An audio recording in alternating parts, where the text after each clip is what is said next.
জি, আমি তাওহিদ হাসান কথা বলছি ইসলামিক ব্যাংক হেড ব্রাঞ্চ থেকে স্যার, ঢাকা মতিঝিল থেকে। হ্যাঁ বলেন। আপনি যে এখানে ইসলামিক ব্যাংকের একটা সেভিংস অ্যাকাউন্ট ব্যবহার করছেন তাই না? আপনাকে নমিনি তথ্য আপডেট করার জন্য মেসেজ দেওয়া হয়েছিল, মেসেজ পেয়েছিলেন?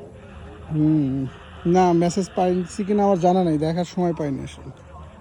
তাহলে অ্যাকাউন্টটা ই-কমার্স লেনদেন এবং টোটাল লেনদেনটা বন্ধ আছে, কোনো টাকা থাকলে তুলতে পারবেন না, কোনো টাকা ডিপোজিট করতে পারবেন না স্যার। ওকে, সেক্ষেত্রে আমরা অ্যাকাউন্টটা বন্ধ রাখতে আপনি অবশ্যই তথ্যগুলো নিয়ে ঢাকা মতিঝিল এসে অ্যাকাউন্টটা অ্যাক্টিভ করে নিয়ে যাবেন স্যার, ঠিক আছে?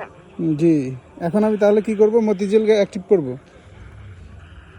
মতিঝিল এসে অ্যাক্টিভ করতে পারবেন। যদি আপনি মতিঝিল এসে অ্যাক্টিভ করতে পসিবল না হয় সেক্ষেত্রে আমাদের সঠিক তথ্য দিতে হবে স্যার। সঠিক তথ্য দিয়ে আমরা এখন এটা চালু করে দিব স্যার, বলেন। বা নমিনি সিরিয়ালটা আপনাকে দিয়ে দিব, আপনার শাখায় চেক করে নেবেন। ওকে জি বলেন।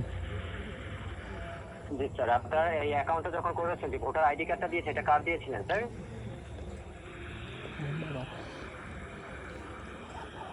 বাবার। জি স্যার, আপনার বাবার জন্ম সালটা বলবেন স্যার। 1972।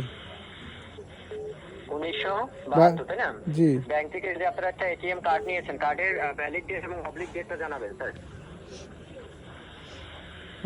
এবার তো সঠিক মনে নেই ভাইয়া। কার্ডটা হাতে নেন, কাছ থেকে লেখা আছে স্যার। কার্ড তো আমার হাতে নেই ভাইয়া। নিতে কত সময় লাগবে কার্ডটা আপনার? তাও 2 দিন সময় লাগবে, আমি দেশের বাইরে আছি।